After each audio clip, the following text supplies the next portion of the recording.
తద్వారా ఈరోజు ఇక్కడ పెట్టిన స్టాల్స్ అన్నింటినీ మనం చూసినట్లయితే రైతు మనం ప్రతి దాంట్లోనూ టెక్నాలజీ పెరగడానికి చూస్తున్నాం. అంటే పేజర్ల దగ్గర నుంచి ల్యాండ్ లైన్ల దగ్గర నుంచి ఈరోజు సెల్ ఫోన్లు ఈరోజు ఏఐ వరకు మనం చూసే పరిస్థితి మనం చూస్తున్నాం. అదే రకంగా రైతాంగంలో కూడా పెరుగుతున్న టెక్నాలజీ గతంలో మనం 20-25 ఏళ్ల కింద చూసామంటే మొట్టమొదటిసారి చంద్రబాబు నాయుడు గారు డ్రిప్ గురించి స్ప్రింక్లర్ల గురించి చెప్పినప్పుడు ఇదేంటిది కృత్రిమంగా వర్షం అన్నట్టు పడతాయంట స్ప్రింక్లర్లు, ఏది అక్కడక్కడ డ్రాప్స్ పడతాయంట డ్రిప్, ఇవన్నీ ఆడపని చేస్తాయనుకున్నాం. అక్కడి నుంచి ఈ రోజు వ్యవసాయంలో మనం రోజువారీలో ఇది కామన్ డ్రిప్ అనేది స్ప్రింక్లర్ అనేది ఒక కామన్ పరికరం మనం వాడుకునే దానిలా కూడా ఈరోజు మారిపోయిన పరిస్థితి.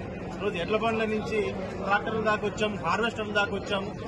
ఈ రకంగా టెక్నాలజీ మనం తెలియకుండానే వ్యవసాయంలో మనకు భాగమవుతూ వస్తారు. అందులో మనకు తెలిసినవి చాలా కొన్ని, టిప్ ఆఫ్ ద ఐస్బర్గ్ అంటే చిన్న ఇదే మనకు తెలిసింది. ఈరోజు వ్యవసాయంలో పూర్తి స్థాయిలో టెక్నాలజీని వాడుతున్నట్లయితే రైతులు దిగుబడుల్ని పెంచుకునే పరిస్థితి, మరి దాంతోపాటు వాళ్ళ ఎఫర్ట్ అనే దాన్ని ఎంత తగ్గించుకొని అతి ఎక్కువ ఎఫర్ట్ని తగ్గించి అతి ఎక్కువ రాబడిని పెంచుకునే పరిస్థితి కూడా ఈరోజు మనకు వస్తుంది. కాబట్టి రైతులందరూ ఇక్కడికి వచ్చిన వారంతా ఇక్కడ పెట్టిన స్టాల్స్ అన్నింటినీ కూడా నీట్గా ఉండి కూర్చొని చూసి ఏ రకమైన పరికరాలు కావచ్చు, ఏ రకమైన టెక్నాలజీస్ కావచ్చు వారు పెట్టే పంటల్లో వారికి ఉపయోగపడతాయి అనే విషయాన్ని వాళ్ళు కూడా పూర్తి స్థాయిలో తెలుసుకొని తిరిగి మరొకసారి వారితో ఏదైతే స్టాల్స్ ఉన్నారో వారందరితో కూడా మరీ వాళ్ళు కాంటాక్ట్ అయ్యి దానిని పూర్తి స్థాయిలో ఉపయోగపెట్టుకోవాలని చెప్పి నేను కోరుతున్నాను. ఖచ్చితంగా టెక్నాలజీని అగ్రికల్చర్ లో ఇంప్లిమెంట్ చేసుకోవడం అనేది అదేం తప్పేం కాదు. ఈరోజు చాలా మంది ట్రెడిషనల్ పద్ధతుల్లోనే మనం ఇంకా చాలా చోట్ల మనం ట్రెడిషనల్ పద్ధతుల్లోనే పోతున్నాం.